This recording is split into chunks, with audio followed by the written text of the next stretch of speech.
నమస్తే, నేను జ్యోత్స్న. హైదరాబాద్ సిటీలో మరోసారి ఆదాయ పన్ను శాఖ దాడులు నిర్వహిస్తోంది.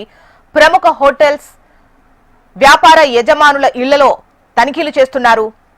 అధికారులు 4 బృందాలుగా విడిపోయి ఏకకాలంలో సోదాలు నిర్వహిస్తున్నారు. పిస్తా హౌస్, షాగౌస్ హోటల్స్, మెహఫిల్ లాంటి పలు హోటల్స్ మెయిన్ బ్రాంచ్లలో ఐటీ సోదాలు జరుగుతున్నాయి. ఈ హోటల్స్ ప్రతి ఏటా 100 కోట్ల వ్యాపారం చేస్తున్నాయి.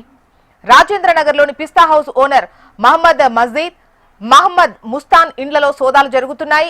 రికార్డుల్లో చూపిన ఆదాయం, నిజమైన ఆదాయం మధ్య తేడా ఉన్నట్టు గుర్తించినట్టుగా తెలుస్తోంది. హవాలా, నకిలీ లావాదేవీలు, అనుమానాస్పద ట్రాన్సాక్షన్స్ ఉన్నట్లు ఆరోపణలు వస్తున్నాయి. పన్ను చెల్లింపులో తేడాలు గుర్తించారు.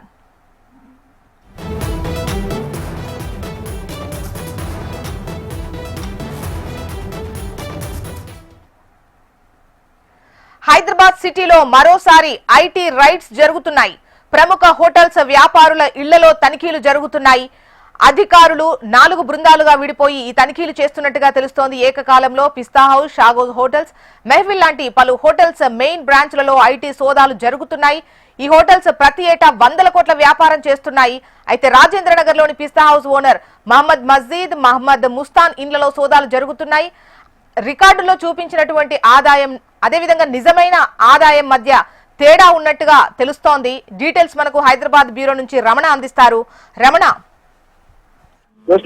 నగరంలోనే కాదు, ప్రపంచవ్యాప్తంగా కూడా పిస్తా హౌస్, తర్వాత షాగ్ హౌస్ రెండు కూడా చాలా ప్రముఖ బిర్యానీ సెంటర్లు గా ఉన్నాయి. వీటికి చాలా చోట్ల బ్రాంచెస్ కూడా ఉన్నాయి. దుబాయ్ లాంటి దేశాల్లో కూడా మనకి పిస్తా హౌస్ సంబంధించిన బ్రాంచ్ ఉంది.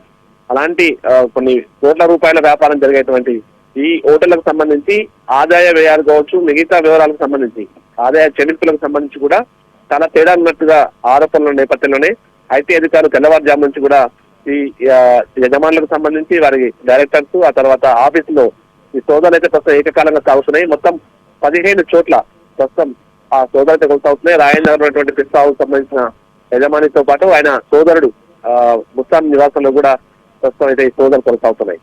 చాలా పెద్ద ఎత్తుల్లో చెల్లింపుల్లో తేడాలు కనిపిస్తున్నట్టుగా చెప్తున్నారు. కొంత ముందు అంటే డబ్బులకు సంబంధించి ఇటు బయట విదేశాలకు కూడా మళ్ళీ హవాలా సంబంధించిన అమౌంట్ సంబంధించిన కొన్ని అనుమానాలు వచ్చినట్టు తెలుస్తుంది. దానికి సంబంధించి పూర్తి స్థాయిలో మనకు ఐటీ సంబంధించిన అధికారులు అయితే ధృవీకరించలేదు. కానీ మొత్తంగా అనుమానాస్పదమైనటువంటి ట్రాన్సాక్షన్స్ కూడా ఉన్నట్టుగా చెప్తున్నారు. ఈ క్రమంలోనే ఐటీ అధికారులు ఫోకస్ పెట్టి ఈ సోదాలు ఏకకాలం చేసినట్టుగా సమాచారం ఉంది. ఉదయం నుంచి కూడా కొనసాగుతున్నాయి. ఇంకా మధ్యాహ్నం వరకు కూడా ఈ సోదాలు కొనసాగే అవకాశం అయితే కనిపిస్తుంది.